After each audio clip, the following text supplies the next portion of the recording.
with Miss Ketna Patel right now, who's a famous English Indian artist and who's doing very good, as you can see behind her, colorful, pop art. And Miss Ketna, tell us about it, because I think this is one really good highlight of this India art. Wow, thank you. My work really is about the inquiry on identity. So as we are in the context of globalization and all our identities are overlapping, what does it mean to be Indian? What does it mean to be alive in the 21st century? How are we being conditioned? What is the influence of advertising on our visual senses? What are everyday people thinking and feeling? So popular culture or pop art is about everyday people.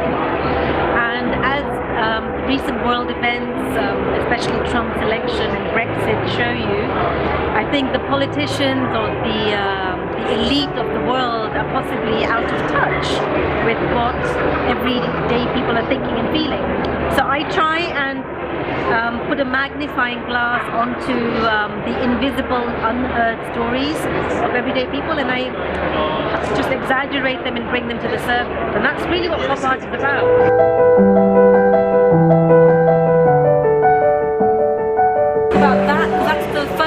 That's the first time it's being exhibited in the world.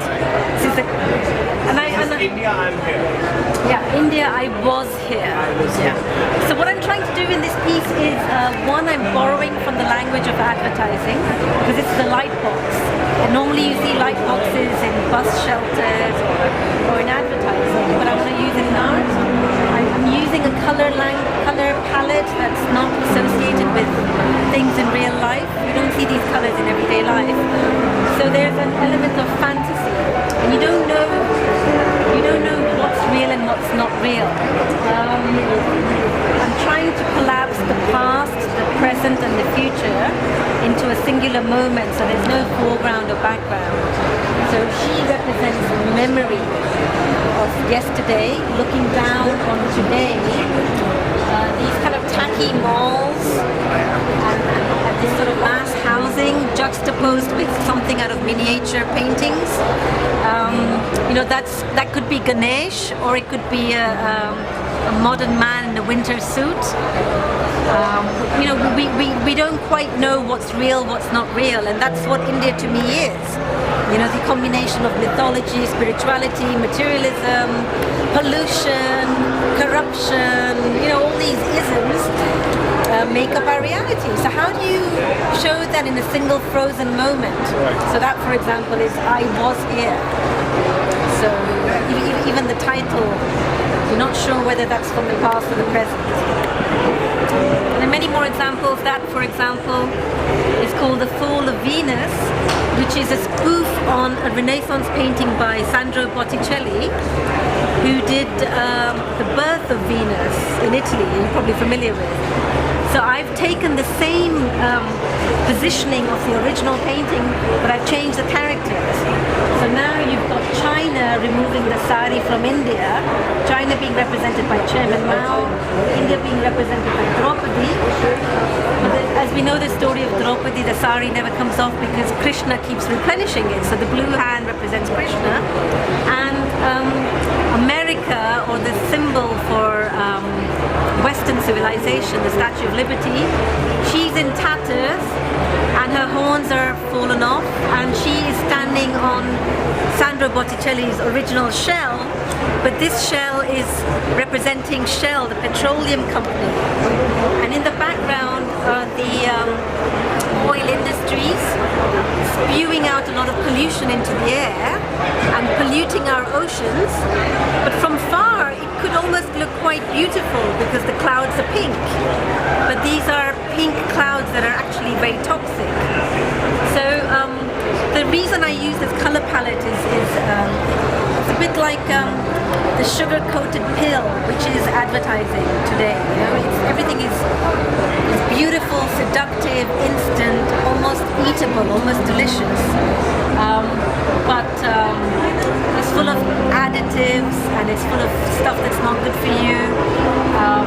It kind of represents the hollowing out of culture, because I think our culture is being hollowed out. So attention on the veneer and the wrapping paper and hollow out the inside.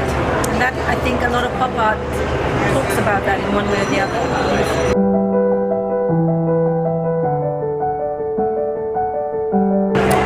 Well, I think pop art is very powerful, but it runs the risk of becoming dumbed down with lots of bad, cheap branding that goes on, which just throw together Bollywood and some bright colors, and then they call it pop art. I think serious pop art, you have to look at the content and the narrative and the symbolism and the metaphors and the analogies that are used. And without that, if you're just going to be lazy and you're only going to borrow from Bollywood, etc., superficially, then you're giving pop art a bad name. So I have not seen many good examples of pop art. I'm always on the lookout for it, but I don't see this. But I think it's a very powerful way of hijacking that space where we don't see ourselves in the mirror. You know, for example, I think India is so busy. It's a bit like driving a car. You know, India is so busy looking at the future, which the future is what you see out of the windscreen. From the rear view mirror, you can see the past or the back, or, you know, what's happening behind you. But you often don't see a car overtaking you, and that's the blind spot, right? If you drive a car, you know how that is. So I think popular culture or pop art is that blind spot. We don't see ourselves because it's right there in the face. It's so ordinary that you miss it. And it is so important that we see ourselves in as many ways as possible, because unless we have a strong self-identity, I think we cannot really evolve materialistically, intellectually, creatively, in all these ways. I think a strong self-identity is absolutely paramount. And I think in this way, India is a lot more powerful than China. Our identity or our creativity is a lot stronger than China, because China's more into aping, copying. But they're more disciplined, so you know they're doing well financially. But there is a limitation to that. But unless we take complete ownership of who we are and the baggage we have, the good and bad stuff, and if we don't, then the more stories we tell, and I think Bollywood's doing a great job, but as artists, as writers, as fashion designers, as architects, the more we do this, the more powerful our future is, really.